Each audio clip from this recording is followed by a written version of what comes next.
Oi, gente, eu sou a Mayara, sou advogada, atuo com direito trabalhista, direito de família e direito civil. Hoje eu vim para falar um pouco sobre alimentos.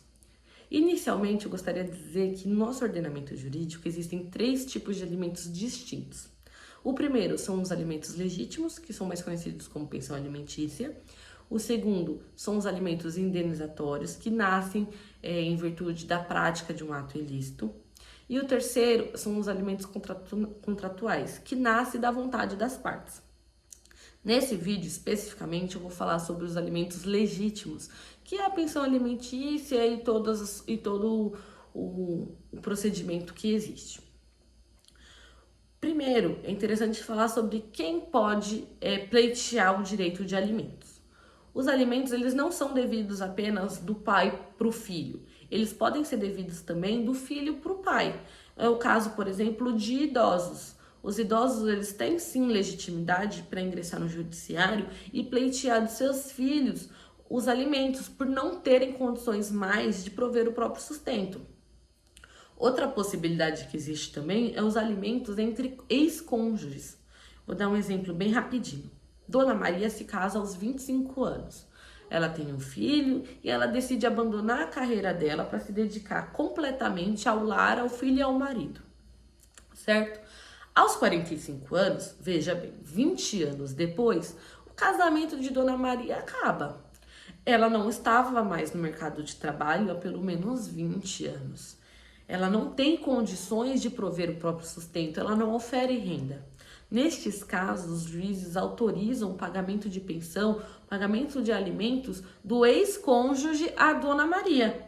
Normalmente é estabelecido um prazo aí de 1 a 2 anos para o pagamento dessa pensão para ela poder se realocar no mercado de trabalho.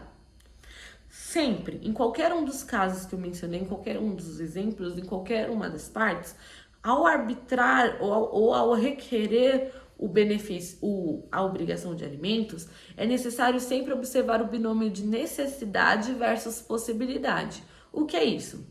Não adianta eu colocar uma obrigação a quem deve pagar que ele não vai conseguir suportar. Do mesmo jeito que não adianta eu autorizar o pagamento de uma determinada quantidade de alimentos que não vai ser suficiente para o sustento e para a sobrevivência digna daquele que está pleiteando. Então eu tenho que sempre observar isso, ter em mente que não pode ser pouco capaz de prejudicar a sobrevivência daquele que está requerendo, do mesmo jeito que não pode ser muito a fim de promover um enriquecimento ilícito. E também tem que ser algo possível para aquele que vai pagar, entenderam? Outro ponto que eu gostaria de falar é sobre quando termina a obrigação de pagar alimentos.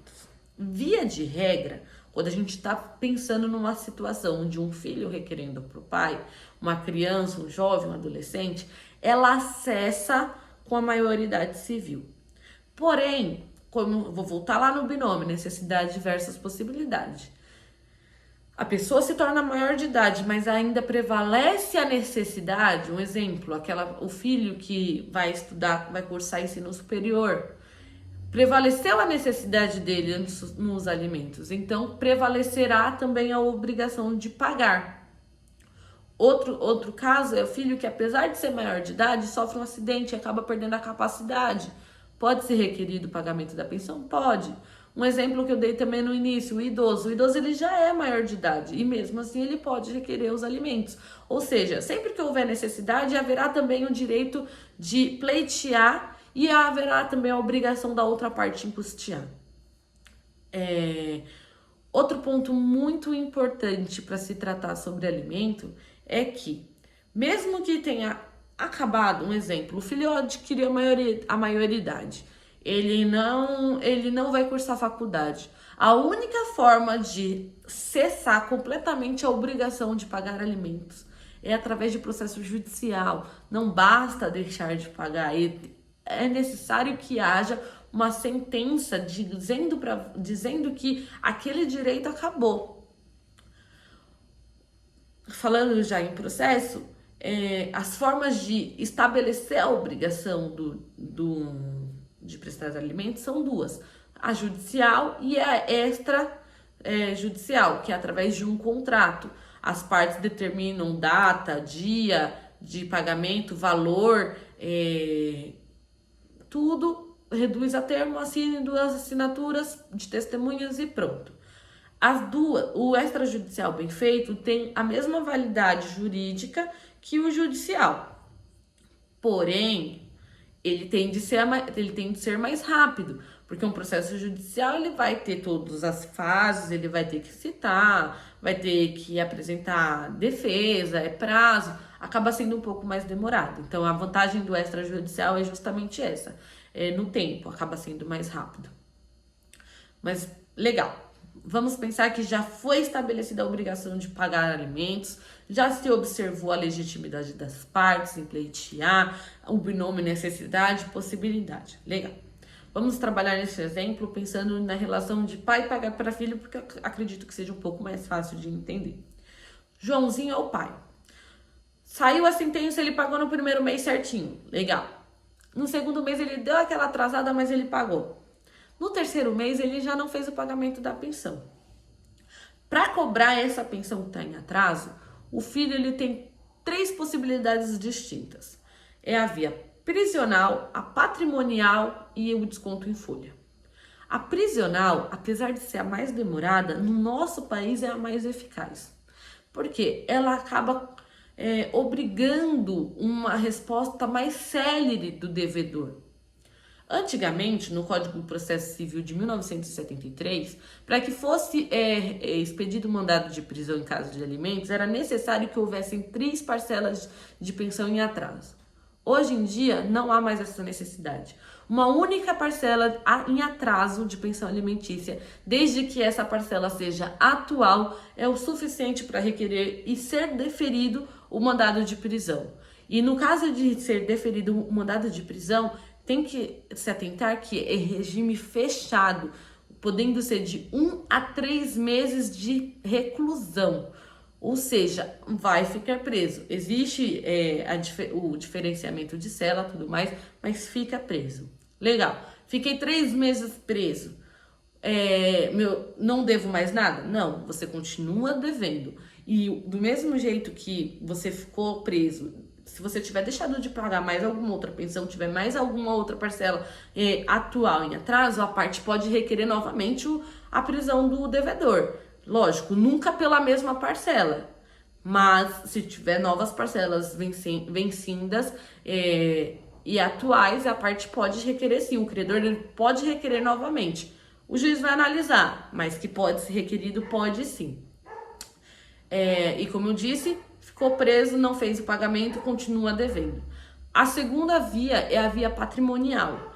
Ela é um pouco mais rápida e na lei, no Código de Processo Civil de 2015, ele prevê algumas medidas comuns, como por exemplo, bloqueio de conta, bloqueio de carro, mas a inovação veio no sentido de que ele deixa aberto, ele fala que o magistrado pode tomar qualquer outra medida que ele julgar necessário para satisfação da obrigação. Um exemplo, pode ser bloqueado o passaporte, pode ser bloqueado o CNH, pode ter bloqueio de internet, ou seja, o juiz ele vai analisar o pedido da parte, o caso, e vai determinar aquilo que ele acha justo e que ele acha capaz de fazer com que o devedor cumpra a obrigação de pagar alimento. Gente, alimento, como eu disse no início, é para sobrevivência do alimentado. Ou seja, quando deixa de pagar, o prejuízo é muito grande. Então, é por isso que a lei prevê essas medidas excepcionais. Aqui existe um conflito de direitos, que é o direito de vida e o direito de liberdade, o direito de liberdade econômica e tudo mais. Então, tendo o confronto desses 2 direitos básicos, o legislador decidiu que entre liberdade e vida vai prevalecer o direito da vida, entendem? A outra via é a via de desconto em folha. Aqui não tem nada a ver com o momento de arbitrar alimentos, que muitas das vezes já vem com desconto em folha de pagamento. Não, aqui a gente está falando de parcelas que já venceram, que não foram pagas. Então, pode ser autorizado que seja descontado da folha do devedor, da folha de pagamento do devedor, os valores que estão em atrasos também, não só a pensão do mês, mas o valor que está em atraso. É lógico, haverá um parcelamento, mas esses valores podem alcançar a porcentagem de 50% do salário do devedor. Então tem que ter uma certa cautela, porque existem muitas medidas hoje em dia capazes de obrigar o pagamento. O tema de alimentos, gente, é muito grande, tem muitas coisas que podem ser faladas, tem muitas situações que podem acontecer. Então, se alguém tiver ficado com algum tipo de dúvida, entre em contato, tem direct, tem o Messenger, alguns têm até o meu número, pode entrar em contato, estou à disposição para esclarecer qualquer dúvida. Mas só mais um pontinho que eu gostaria de deixar claro é que vamos usar o exemplo de pai para filha. Do momento do nascimento até o momento da maioridade ou quando encerrar a obrigação de prestar alimentos, os alimentos eles podem ser sempre revistos, tanto para baixar quanto para aumentar. Eles podem ser sempre discutidos. Então, tenham muita atenção ao tema. É um processo que é muito comum hoje em dia, mas que as informações às vezes acabam sendo escassas. Então era isso que eu tinha para conversar com vocês hoje. Para qualquer uma dessas medidas sempre é necessário um advogado. Então qualquer coisa entre em contato. Tchau, gente, e obrigada pela atenção.